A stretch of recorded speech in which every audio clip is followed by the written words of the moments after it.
ഈശോ മിശിഹായ്ക്ക് സ്തുതിയായിരിക്കട്ടെ. ഈശോയിൽ സ്നേഹമുള്ളവരെ, ഇന്ന് നമ്മുടെ നോമ്പ് കാലത്തിൻ്റെ രണ്ടാമത്തെ വെള്ളിയാഴ്ചയാണ്. നമ്മുടെ കുരിശിൻ്റെ വഴി നമ്മൾ ധ്യാനിക്കുമ്പോൾ നമ്മൾ കണ്ടുമുട്ടുന്ന 3 അപ്പോസ്തലന്മാരുണ്ട് അവിടെ. അതിൽ ഒന്നാമത്തെ ആൾ യേശുവിനെ ഒറ്റിക്കൊടുത്ത യൂദാസ് കറിയാത്തയാണ്. രണ്ടാമത്തെ ആൾ യേശുവിനെ തള്ളിപ്പറഞ്ഞ പത്രോസ് ലീഹയാണ്. മൂന്നാമത്തെ ആൾ വസ്ത്രം പോലും ഉപേക്ഷിക്കപ്പെട്ടിട്ടും പിന്നെയും വന്ന് ഈശോയുടെ കൂടെ നടന്ന യോഹന്നാസ് ലീഹയാണ്. കുരിശിൻ്റെ ചുവട് വരെ ഈശോയെ അനുഗമിച്ച യോഹന്നാസ് ലീഹയാണ്. അപ്പോൾ നമുക്കിന്ന് ഈ 3 പേരിലെ യൂദാസ് കറിയാത്തയെക്കുറിച്ച് ധ്യാനിക്കാമെന്ന് വിചാരിക്കുകയാണ്. നമ്മൾ ഈ വലിയ നോമ്പിൻ്റെ കാലഘട്ടത്തിൽ ഏറ്റവും കൂടുതൽ വെറുക്കുന്ന ഒരു വ്യക്തി ആരാന്ന് ചോദിച്ചാൽ അത് യൂദാസാണ്. യൂദാസ് എങ്ങനെയാണ് ഈ വെറുക്കപ്പെട്ടവനായി മാറിയത്? സത്യത്തിൽ യൂദാസ് ആരാണ്? ഒരിക്കൽ ജോസഫ് പാംപ്ലാനി പിതാവ് അച്ഛനായിരുന്ന സമയത്ത് ഞങ്ങൾ വൈദികർക്ക് വേണ്ടി ഒരു ധ്യാനം നടത്തിയിരുന്നു, ഇരിങ്ങാലക്കുട രൂപതയിലെ വൈദികർക്ക് വേണ്ടി. അന്ന് അദ്ദേഹം പങ്കുവെച്ച ധ്യാന ചിന്തകളിൽ നിന്നാണ് യൂദാസിനെ കുറിച്ച് ഞാനും കൂടുതലായിട്ട് ധ്യാനിക്കാനായിട്ട് തുടങ്ങിയത്. യൂദാസ് ഒരു തീവ്രവാദി ഗ്രൂപ്പിൽപ്പെട്ട വ്യക്തിയാണ്. തീവ്രവാദി എന്ന് പറഞ്ഞാൽ ഇസ്രായേൽ ജനത്തെ റോമക്കാരുടെ അടിമത്തിൽ നിന്ന് മോചിപ്പിക്കാൻ വേണ്ടി നടക്കുന്ന വ്യക്തികളെയാണ് അന്ന് തീവ്രവാദികൾ എന്ന് വിളിച്ചിരുന്നത്. അതിൽപ്പെട്ട ഒരു വ്യക്തിയാണ് യൂദാസും. പിന്നെ അതുപോലെ ശെമയോനും അങ്ങനെയായിരുന്നു എന്ന് പറയുന്നത്.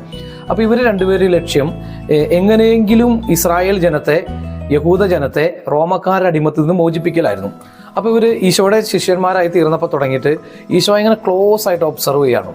ഈശോയ്ക്ക് നല്ല കഴിവുകളുണ്ട്, ഈശോ അത്ഭുതം പ്രവർത്തിക്കുന്നു, ഈശോ വിചാരിച്ച് എന്ത് വേണമെങ്കിലും നടക്കും എന്നുള്ളൊരു കണ്ടീഷനിലേക്ക് എത്തി. കർത്താവാണെങ്കിൽ ഞാൻ ജെറൂസലേമിലേക്ക് പോകാൻ പോവാണെന്ന് പറയുന്നു, രാജ്യം സ്ഥാപിക്കാൻ പോകാമെന്ന് പറയുന്നു. അപ്പോഴൊക്കെ യൂദാസിൻ്റെ മനസ്സിൽ ഇങ്ങനെ ഒരു ചിന്ത വരാണ്, എങ്ങനെയെങ്കിലും ഈശോയെ ഈ റോമൻ ചക്രവർത്തിയുടെ സിംഹാസനത്തിൻ്റെ അടുത്തേക്ക് എത്തിച്ചു കൊടുത്താൽ അവൻ അവിടെ കയറിയിരിക്കുകയും ഇസ്രായേൽ ജനത്തിന് മോചനം കിട്ടുകയും ചെയ്യുമെന്ന് വിശ്വസിച്ചു. ഒരുപക്ഷെ ഈ ഓശാന ഞായറാഴ്ചയൊക്കെ അതിൻ്റെ ഒരു പ്രതിഫലനമാണ് കാണുന്നത്.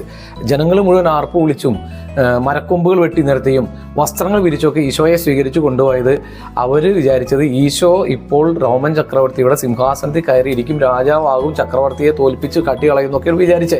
പക്ഷേ ആ പ്രതീക്ഷകളെല്ലാം തെറ്റി. അതുകൊണ്ടാണ് ജനങ്ങൾ പിറ്റേ ദിവസം അവനെ ക്രൂശിക്കുക എന്ന് പറഞ്ഞ് ആർപ്പ് വിളിക്കാനായിട്ട് തുടങ്ങിയത്. പ്രിയമുള്ള സഹോദരങ്ങളെ, യൂദാസ് 30 വെള്ളിക്കാശിന് കർത്താവിനെ ഒറ്റിക്കൊടുത്തു എന്നാണല്ലോ നമ്മൾ വായിക്കുന്നത്.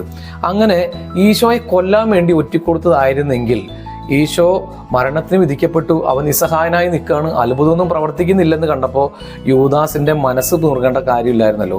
കർത്താവ് വിധിക്കപ്പെട്ടു എന്ന് കണ്ടപ്പോൾ യൂദാസ് മനം നൊന്ത് കരഞ്ഞ് പ്രധാനാചാര്യന്മാരുടെ അടുത്തേക്ക് ഓടിച്ചെന്നിട്ട് പറഞ്ഞു, 30 വെള്ളിനാണയം കൊടുത്തിട്ട് പറഞ്ഞു, നിഷ്കളങ്ക രക്തം ഒറ്റിക്കൊടുത്ത് ഞാൻ പാപം ചെയ്തു എന്ന് പറഞ്ഞാൽ യൂദാസിൻ്റെ കണക്കുകൂട്ടലുകളെല്ലാം തെറ്റി. യൂദാസ് വിചാരിച്ചത് കർത്താവ് അത്ഭുതകരമായിട്ട് രക്ഷപ്പെടുമെന്നാണ്. പക്ഷേ ഒരു രക്ഷയില്ല, കുരിശിലേക്ക് പോവുകയാണ്. യൂദാസിൻ്റെ മനസ്സ് ഇങ്ങനെ കിടന്ന് പെടയാൻ തുടങ്ങി.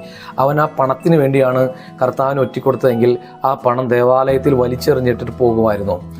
ഒരിക്കലും ഇല്ലായിരുന്നു പ്രിയപ്പെട്ടവരെ. അതുകൊണ്ട് യൂദാസ് ആ പണത്തിന് വേണ്ടി ചെയ്തല്ല എന്നുള്ള കാര്യം ഉറപ്പാണ്. അപ്പോൾ യൂദാസ് എന്തുകൊണ്ടാണ് തൂങ്ങിച്ചാവാൻ ഇടവന്നത്? അവൻ തിരിഞ്ഞ് കർത്താവിനെ നോക്കിയില്ല എന്നുള്ളതാണ്. തെറ്റു പറ്റിയെന്ന് മനസ്സിലായപ്പോൾ ഓടിച്ചെന്ന ഈശോയുടെ അടുത്ത്, എൻ്റെ ഈശോയെ, എൻ്റെ ഗുരു, എനിക്ക് തെറ്റിപ്പോയി, എന്നോട് ക്ഷമിക്കണേ എന്നൊരു വാക്ക് പറഞ്ഞിരുന്നെങ്കിൽ കർത്താവ് യൂദാസിനെ കെട്ടിപ്പിടിച്ച് സ്വന്തമായിട്ട് സ്വീകരിച്ചേനെ. ഒരുപക്ഷെ ഞാനിങ്ങനെ ധ്യാനിക്കുകയാണ്, സഭയുടെ തലവൻ പത്രോസ് ലീഹയ്ക്ക് പകരം യൂദാസ് കറിയാത്ത ആയിപ്പോയേനെ. പ്രിയപ്പെട്ടവരെ, നമ്മുടെ ജീവിതത്തിലൊക്കെ നമുക്ക് തെറ്റുപറ്റും. പക്ഷേ കർത്താവിലേക്ക് തിരിയാൻ നമ്മൾ കാണിക്കുന്ന ഒരു പശ്ചാത്താപത്തിൻ്റെ ഒരു അരൂപി ഉണ്ടല്ലോ, ആ അരൂപിയിലാണ് നമ്മൾ ദൈവമക്കളെന്ന സ്ഥാനത്തേക്ക് തിരിച്ചു കയറുന്നത്. നമ്മൾ നിരാശപ്പെട്ട് നടക്കാനായിട്ട് തുടങ്ങിക്കഴിഞ്ഞാൽ യൂദാസിൻ്റെ അന്ത്യം നമുക്കും വരും. അതുകൊണ്ട് പ്രിയപ്പെട്ടവരെ, തെറ്റുപറ്റാം, പക്ഷെ നിരാശപ്പെടരുത്. പ്രത്യാശയോടുകൂടെ കർത്താവിൻ്റെ കരങ്ങളിലേക്ക് ചേർന്ന് നിൽക്കാൻ നിങ്ങൾക്ക് സാധിക്കട്ടെ.